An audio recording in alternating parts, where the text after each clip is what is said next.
My name is Sharika Wheatley, and my topic for the research project and for my presentation is Asian versus United States corporate culture and management style.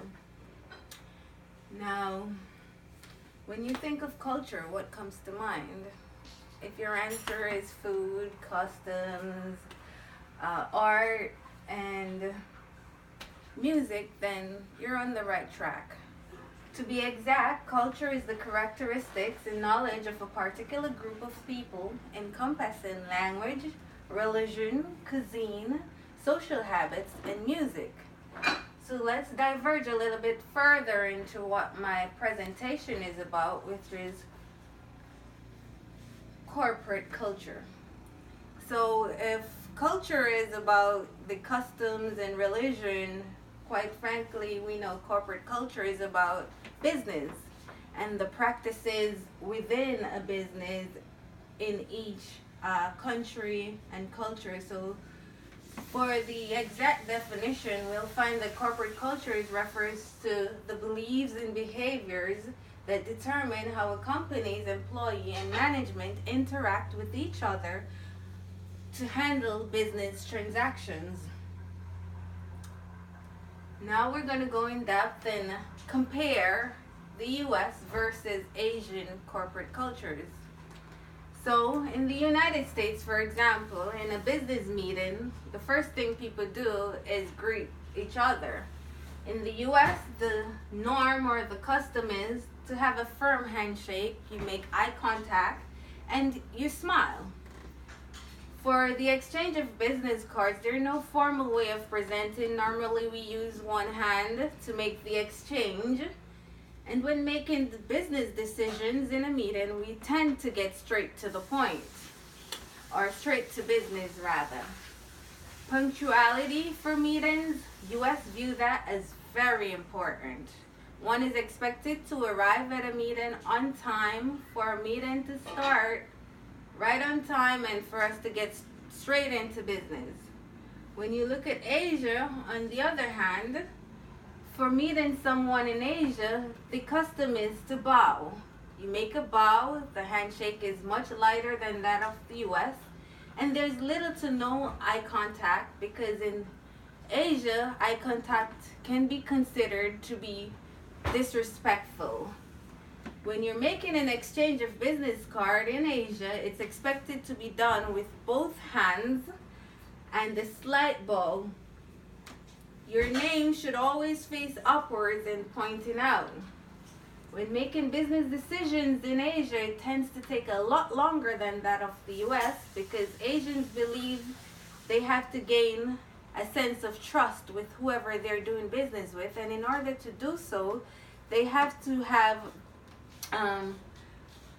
know personal things about you. So they tend to take the first 10 to 15 minutes of a business meeting just familiarizing themselves with you and to see what you're all about before they dive into business. Punctuality. In Asia, punctuality means you're 5 minutes late into a meeting. And from there on, just like I said before, they spend another 5 to 10 minutes warming up to get to know you.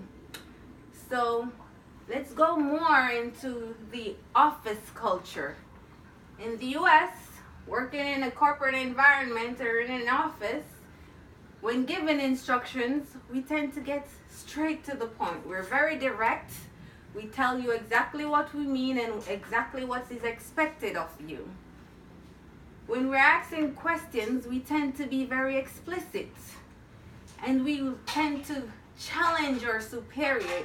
Not because you're a boss, this doesn't mean that we can't go up against you. In a respectful manner, that is. When dealing with challenges, we tend to solve them quickly and rather directly. We tend to dive into the challenge, figure out as quickly as possible how we can get this resolved to get the business flowing back again.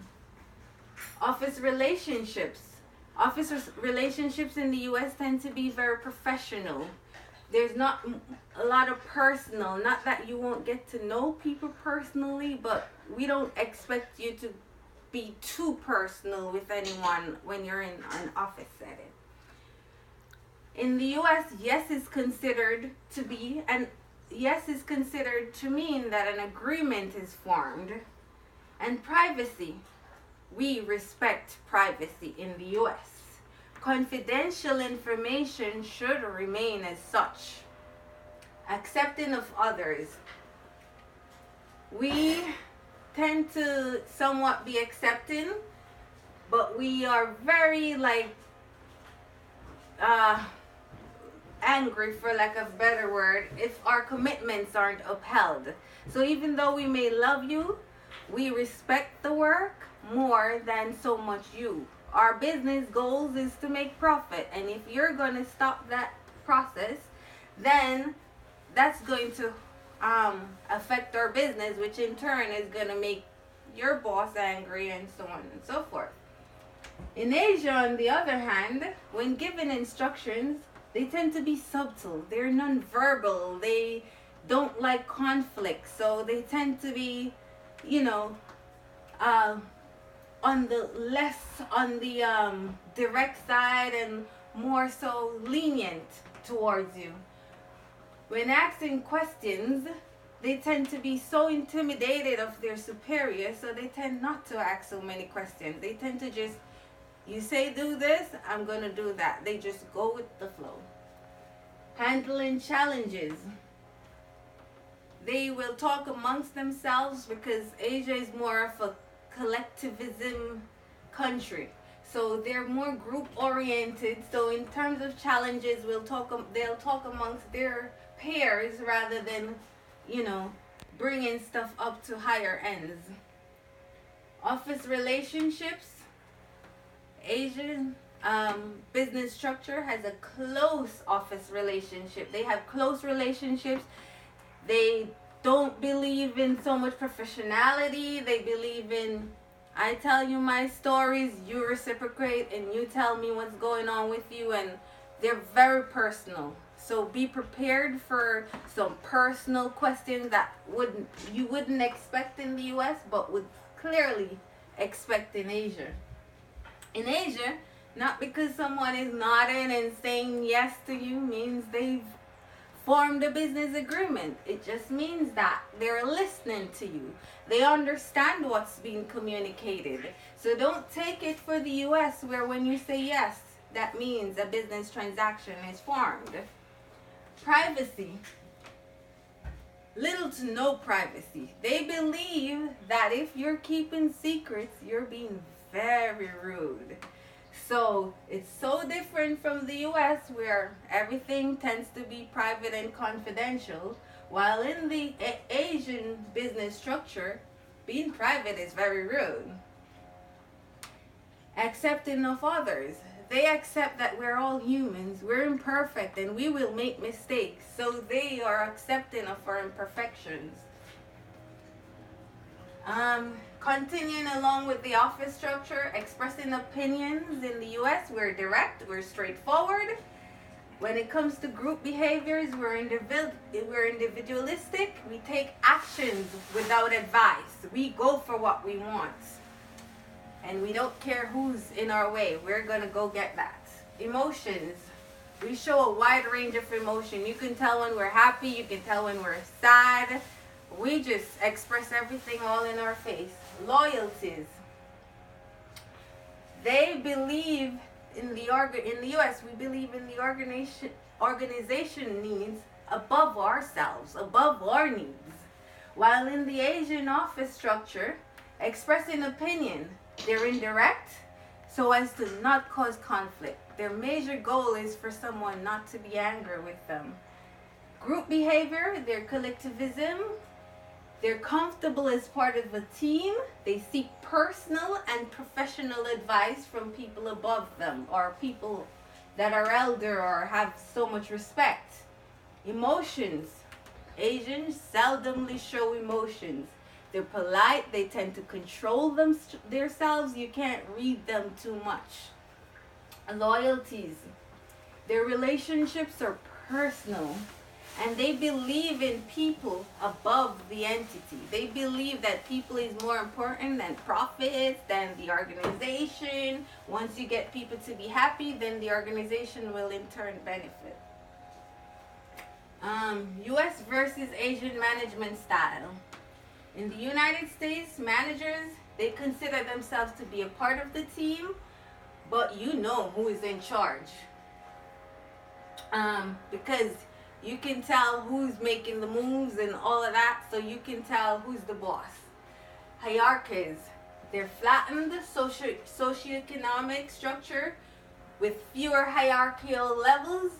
Everyone's opinion counts because we're all in the same boat. So you have freedom to speak regardless of what level you are within an organization.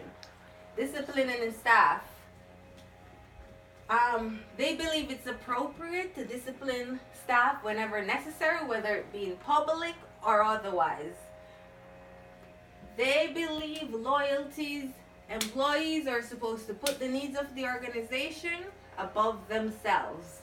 In the Asian market, on the other hand, the management style is somewhat different. A manager is a secondary father figure. So you go to work, even though you left your father at home, you go to work, your boss is technically father. He will direct you just like your father would. He would give you advice, personal support, and he expects your loyalty and obedience in return. Hierarchy.